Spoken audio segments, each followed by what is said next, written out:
오늘은 성령 강림절 후 셋째 주일 성서 전과 본문 중에 하나인 사무엘상 8장 4절에서 20절까지의 말씀을 통해서 하나님의 은혜를 나누도록 하겠습니다. 오늘 본문은 이스라엘 백성이 왕을 요구하는 장면을 기록하고 있습니다. 오늘 이 본문은 성경이 주는 전체적인 메시지의 맥락이죠. 통전적인 메시지라고도 부릅니다. 성경 하나하나의 구체적인 메시지가 아니고 성경 전체를 통해서 결국 우리에게 전해 주시고자 하시는 본질적인 메시지가 있거든요. 그 메시지의 맥락을 잘 이해할 수 있는 중요한 사건이라고 할 수 있습니다. 이스라엘 백성이 이제 출애굽을 하고 광야에서 철저하게 훈련을 받죠. 그럼 무슨 훈련을 받습니까? 광야에서 풍요를 최고로 여기는 이방가치죠. 그것을 이방가치입니다. 먹을 것, 마실 것, 입을 것 있어야죠. 근데 그것을 최우선으로 여기는 거예요. 풍요, 성공, 승리를 최고로 여기는 이방 가치에 그래서 하나님의 자녀들이 하나님 나라와 의를 먼저 구해야 하는 그 하나님의 자녀들이 그 이방 가치에 애굽 땅 400년 동안 노예가 되어버렸어요. 어떻게 보면 지금 얘기로 하면 도파민 중독이 걸린 거예요. 짜릿하고 빠르고 화려하고 자극적인, 어떻게 보면 말초신경을 자극하는 그런 것에 어느 순간 종이 되어버린 것입니다. 예를 들어서 사람이 술을 먹다가 나중에는 어떻게 합니까? 술이 사람을 먹어버려요. 그런 지경에 빠졌다가 그곳에서 하나님이 탈출시켜서 광야에서 다시 사람 되는 훈련을 하는 겁니다. 하나님이 주인 되시는 훈련. 그게 하나님이 주인 되시는 훈련이겠습니까? 자기가 다시 자유인으로, 존엄한 인간으로 다시 세워지는, 노예가 아닌 자유인으로 세워지는 훈련을 다시 받는 것이죠. 그래서 여러분, 신앙의 훈련을 받으면 받을수록 어떻게 되는 겁니까?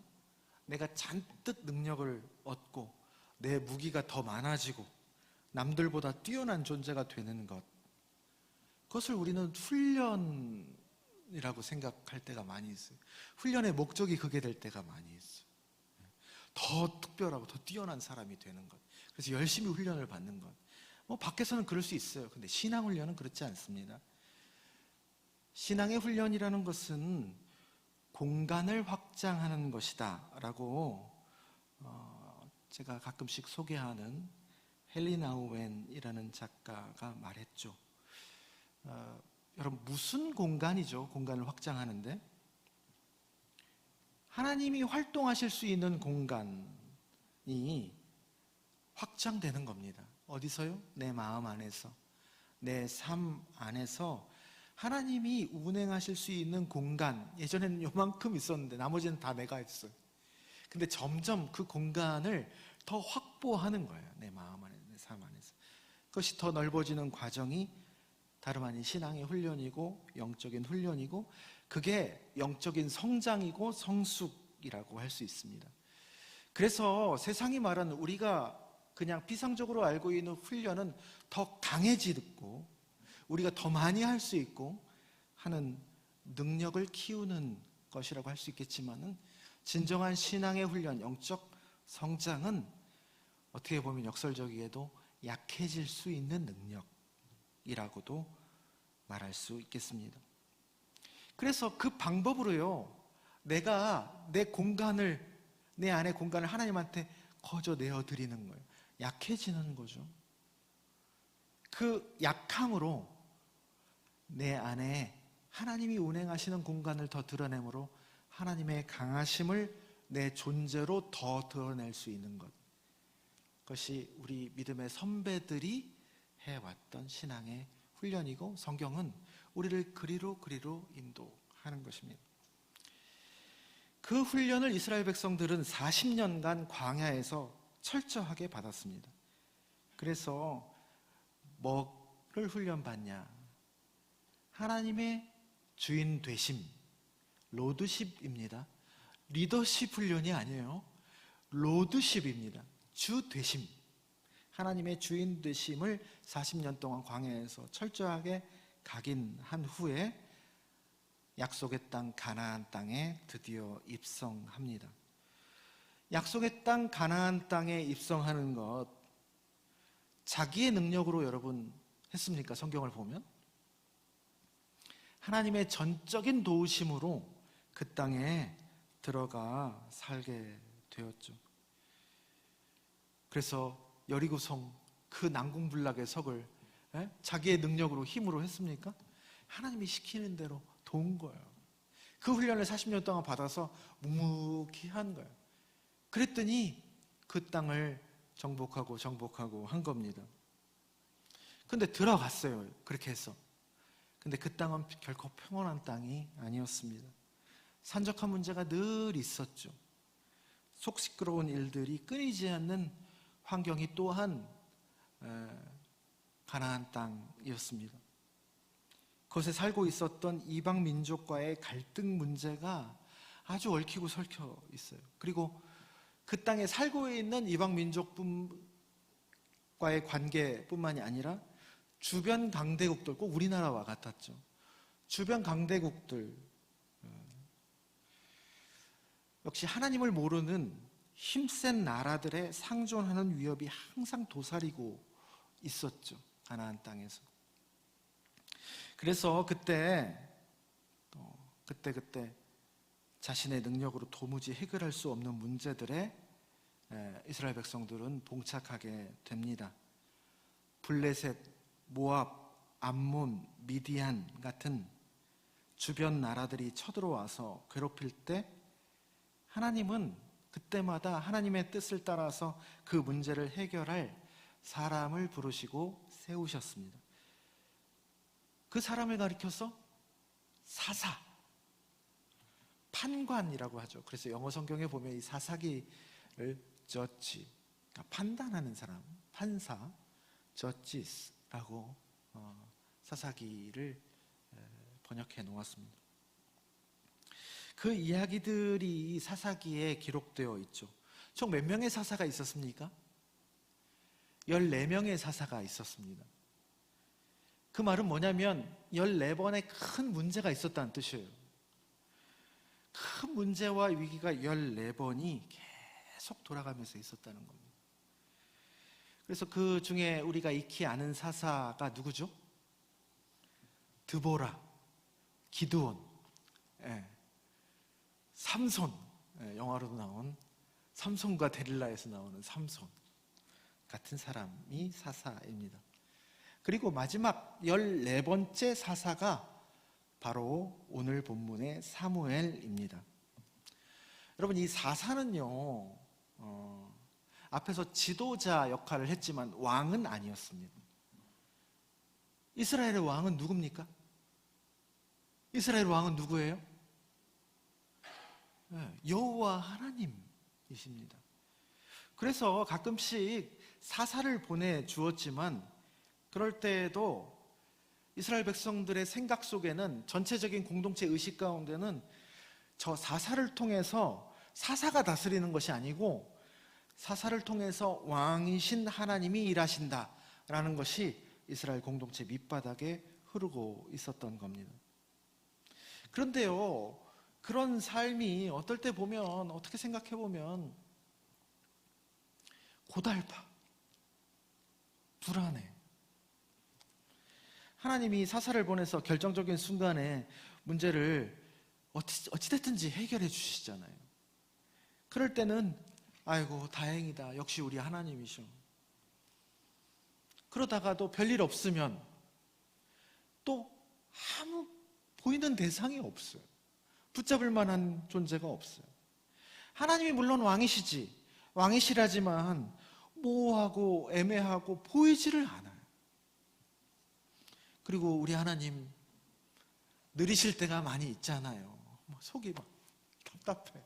좀 빨리 좀 속히 해주시지. 느리셔요. 하나님의 타이밍과 우리의 타이밍이 이렇게 달라요. 기다리라고 하실 때가 참 많이 있습니다. 그때 빨랑빨랑 이렇게 도와주시면 얼마나 좋아요. 꼭 그렇게 깔딱깔딱 이렇게 넘어갈 때 건져주시고 그분의 존재가 아직 내가 네 옆에 있고 살아있다라는 것을 드러내신단 말입니다. 그런데요, 그렇게 답답할 때 또 옆나라들을 보면요, 옆나라 힘센 이방 강대국들을 보니까 다 왕이 있어요. 왕국이에요. 제국이에요. 황제가 다스리는 나라. 그거 보니까 든든해. 늘 보여요. 그 사람들은 그 모습을 보면 부럽잖아요. 근데 우리만 왕이 없어. 우리만 뭐 보이는 장치가 없단 말입니다. 좀 뭔가 확실하고 예측 가능하고 그냥 존재만으로도 안심이 되는 그런 왕이 이스라엘 백성들에게는 없는 겁니다. 그래서 우리가 그 왕이 없어서 이렇게 늘 막연하고 불안하고 고달픈가? 이런 생각이 끊임없이 지속이 된 거죠. 그래서 이스라엘 모든 장로들이 사무엘에게 가서 그럴듯한 명분을 들어서 요구를 하는 겁니다. 5절, 우리에게 왕을 세워서 우리를 다스리게 하소서. 여러분, 이 말을 들은 사무엘은 어땠을까요? 일단 사무엘이 엄청 서운했겠지. 6절에 사무엘이 그것을 기뻐하지 않았다라고 점잖게 표현했지만 사실은 많이 속상한 것이었습니다. 어쨌든 지도자가 난데 하나님이 세우신, 어쨌든 지금 사사인데 당신 말고 더 강력한 왕을 세워달라고 단도직입적으로 요구를 하는 거예요. 몰려와서. 그래서 사무엘이 그 속상한 마음을 가지고 하나님께 기도를 합니다. 그리고 7절에서 그 기도에 대해서 하나님이 사무엘에게 말씀을 하십니다. 그들이 왕을 세워달라고 하는 것은 너를 버리는 것이 아니고 사실은 나 하나님을 버리는 것이다. 왜냐하면 하나님이 왕이시기 때문입니다. 왕이 하나님이신데 나를 버려 자기들의 왕이 되지 못하게 하는 것이다. 이 말씀의 행간에 하나님의 마음이 느껴지십니까, 여러분? 사무엘도 서운했지만 사무엘보다 사실은 하나님이 더 많이 서운해하시고 깊이 속상해 하시는 겁니다. 그리고 8절, 애굽에서 인도하여 낸 날로부터 오늘까지 늘 나를 버리고 이방인을 섬기는 그 버릇이 도사리고 있었는데 너한테도 그러는구나 라고 하나님이 말씀하시는 거예요. 그러고 난 후에 여러분, 하나님께서 어떻게 보면 무서운 결정을 내리시는 거예요. 어떤 결정입니까? 무섭지 않아 보이죠? 그들의 말을 듣거라. 원하는 대로 해주거라. 다만 몇 가지 제한 지침을 달아서 들어주거라. 사무엘에게 말씀하십니다. 여러분, 우리가 하나님께 구할 때 우리의 욕망, 우리의 뜻대로 기도하면서 때를 쓸 때가 많이 있습니다. 그래서 하나님이 들어주셨다. 좋죠. 그러나 여러분, 꼭 좋아할 것은 아니다라는 것을 이 본문으로 알 수 있습니다. 하나님이 우리에게 이런 마음으로 응답하실 때가 있거든요. 찍어 먹어봐야 알게끔 하시는 겁니다. 처음에는 우리가 열심히 요구하고 부르짖었더니 우리의 뜻을 하나님께서 관철시켜 주셨다. 우리가 하나님을 승복시켰다, 우리가 하나님을 이겼다, 그럴 수도 있겠지만 하나님의 뜻에 어긋나서 무언가가 이루어지면 여러분, 그냥 보면 된장인지 똥인지 딱 보면 아는 거를 우리는 굳이 찍어 먹어보겠다고 할 때, 그래, 찍어 먹어보거라. 그때 어떻습니까? 그 이후에 고통이 그것으로 인해서 더 커지는 겁니다. 이스라엘이 결국 사울 왕을 세우고 그 다음에 다윗, 솔로몬, 그리고 남북의 분열 이후에 여러 좋은 왕들이 나왔고, 그 상황에서 열심히 살아보려고, 번성해 보려고, 여러분, 이스라엘 백성들이, 유대인들이 왜 노력을 안 했겠습니까? 그 피가 지금까지 이어졌나요? 얼마나 열심히 사는 똑똑한 백성들입니까? 그렇게 열심히 살았으나 우리는 그 끝을 성경을 통해서 알고 있습니다. 어떻게 되었죠? 결국 망했어요. 북이스라엘은 이스라엘보다 더 강력한 왕국 아수르에게 망하고, 또 분열된 남유다는 좋은 왕들이 북이스라엘보다 조금 더 많았기 때문에 그랬나요? 한 150년 정도 더 갑니다. 그렇게 버티다가 바벨론 왕, 신흥 제국인 바벨론 왕에게 망했습니다. 결국 50부 100보지 조금 더 갔을 뿐이지 둘 다 망했어요. 바벨론 포로로 끌려가가지고요, 그때 신앙 좋은 사람들이 선별이 돼서 끌려가죠, 포로로. 다시 노예가 된 이스라엘 백성들의 처지가 한탄스럽기도 하면서 이해가 안 되는 거예요. 아니, 우리가 시스템과 제도가 없었냔 말이야. 노력을 안 했냐? 열심히 없었냐? 왜 하나님의 백성이 이 이방신을 섬기는 오랑캐 민족에게 이렇게 패배와 수모를 당할 수 있냐를 깊게 성찰을 합니다. 당연히 그랬겠지 않습니까? 70년 동안. 그래서 결국 그 원인을 찾습니다. 그 신앙이 좋은 똑똑한 그 이스라엘 백성, 바벨론 포로로 끌려간 사람들이, 우리가 첫 단추를 잘못 끼운 거였구나.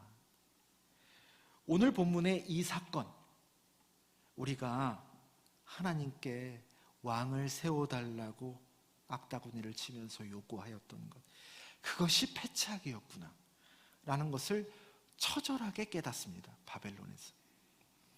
그리고 나서 그때 쓴 성서의 책들 중에 하나가 사무엘서, 열왕기서입니다. 왕들의 역사죠. 그 왕들의 역사는 왕들을 자랑하는 역사가 아니고 자기들의 역사를 반성하는 역사죠. 하나님을 왕 삼지 않고 사람을 왕 삼았을 때 어떤 일이 일어나는지 자기들의 후손들에게 알려주는 영적인 교훈이 주요 메시지입니다. 그래서 자기들이 그렇게 존경에 맞지 않는 다윗 왕도 다윗 왕의 온갖 부끄러운 일들이 이 책에서 다 까발려집니다. 바세바의 간음 사건도 다 역사책에 드러냅니다. 인간의 왕은 아무리 존경받는 왕이더라도 이렇게 하나님 앞에 득죄하는 거예요. 불완전한 거예요. 그걸 후손들에게 전하는 겁니다. 그러면서 그 이후 후손들에게 너희들은 다시는 우리와 같이 하나님을 버리고 뭔가 그럴듯한 것들을 붙잡는 어리석음을 범하지 말라고 말하는 것이죠. 여러분, 우리는 눈에 보이지 않는 하나님보다 눈에 보이는 확실한 것들을 더 바라고 의지합니다. 그게 본성이죠. 인지상정입니다. 그러다가 하나님을 붙잡는 것이 아니라 눈에 보이고 만져지는 그것을 생존 본능의 악력으로 잡고 있다가 결국 그것을 하나님보다 더 우선순위로, 아니 그것을 하나님으로 알고 살 때가 참 많이 있습니다. 그러다가 어느 순간 내가 그토록 하나님인 줄 알고 입으로는 하나님이라고 하나님을 붙잡고 있다고 하지만 사실은 이걸 붙잡고 있는 그런 것들이 특성이 뭡니까? 그건 언젠가 사라진다는 거예요. 갑자기 사라집니다. 그렇게 갑자기 사라져 버릴 때 그것이 한낱 지나가는 것임을 알게 되죠. 그러면서 우리는 꼭 하늘이 무너지는 것 같고 세상이, 삶이 무의미하게 느껴지기도 합니다. 그러나 역설적이게도 그때 예전이나 지금이나 앞으로도 하나님이 여전히 왕으로 나를 다스리고 계셨고 나를 붙잡고 계셨음을 그때 알게 됩니다. 그래서 고난당함, 재앙이라고 생각하는 것이 사실은 복이라고 믿음의 선배들은 고백을 하는 것이죠. 남유다의 우시야 왕이라는 사람이 있었죠. 신앙은 신앙적인 척도로 보면 그렇게 좋은 왕인지는 모르겠으나 인간적인 척도로 보면 참 정치를 잘한 사람이었습니다. 정치, 경제, 외교를 참 지혜롭게 잘해서 강대국들의 틈바구니 속에서 안정적으로 줄타기를 하면서 잘 다스린 왕이었습니다. 그렇게 50년 넘게 그렇게 통치를 하였습니다. 그런데 갑자기 죽거든요. 사람들이 어땠겠습니까? 이스라엘 백성들이 완전 멘붕이었죠.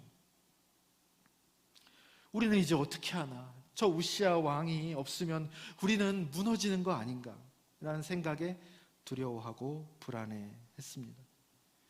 그런데 이사야 6장에 궁중관료였던 이사야가 살아계신 하나님을 대면하는 장면이 나옵니다. 소위 이사야 소명장이죠. 그 이사야 6장, 하나님을 대면하는 이야기가 어떻게 시작하느냐? 우시야 왕이 죽던 해에 라고 시작합니다. 지금까지 우리는 우리를 다스리는 왕으로 알았던 우시야가 갑자기 사라져버린 그때에 그동안 잊고 있었던 진정한 왕이신 하나님이 그 위에 여전히 보좌에 좌정하고 계심을 이사야는 본 것입니다. 눈에 보이는 것, 우시야 왕, 이 사람 없으면, 이 존재 없이는 내가 이거 붙잡고 사는 거야. 그러다가 이게 갑자기 없어져 버려. 순간 충격이죠. 근데 이게 없어져 버린 순간 그 너머에 더 견고하게 보좌에 앉아 계신 하나님이, 잊고 있었던 하나님이 보이기 시작하는 거예요. 그래서 이사야가 그때 하나님을 만나고 하나님의 신탁을 받습니다. 사랑하는 낮은동산교회 성도 여러분, 우리에게 또 여러분과 저에게 오늘 본문의 왕이 뭘까요? 애매하고 불확실한 하나님보다 더 마음 안에 주인으로 삼는 그 무엇이 우리 각자 안의 왕이겠죠. 어떤 사람은 돈이겠고, 또 어떤 사람은 자신의 힘과 능력이겠고, 어떤 사람은 자식일 수 있죠. 또 어떤 사람은 자신의 지식이고 신념이고, 또 어떤 사람은 인맥일 수 있죠. 또 어떤 사람은 인생의 즐거움, 어떤 사람은 마음의 평화일 수도 있습니다. 어떤 사람은 교회일 수도 있겠죠. 그러나 그것을 인생의 최우선으로 두면 좋을 것 같지만 오늘 본문 10절 이하를 보면 그에 따른 숨은 대가들이 있습니다. 결국 더 안전한 걸 추구하다가 내가 정작 있었던 자유로움을 다 빼앗기는 거예요. 지배를 받게 되고 집착하게 되고 결국 그 왕들의 종이 됩니다. 그리고 무엇보다도 18절, 하나님의 소리가 점점 안 들리게 됩니다.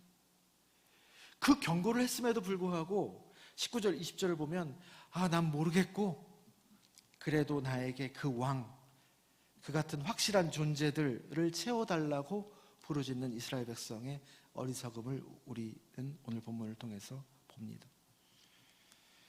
뭘 그렇게 잔뜩 채워서 포만감을 누리려다가 오히려 끝없는 허기에 시달리는 안타까운 인생이 됩니다. 우리의 앞으로의 인생이 그리고 우리 낮은동산 교회가 하나님이 온전히 왕 되셔서 우리 안에서 마음껏 활동하실 수 있도록 공간을 점점 기꺼이 내어드리기를 주님의 이름으로 축원합니다.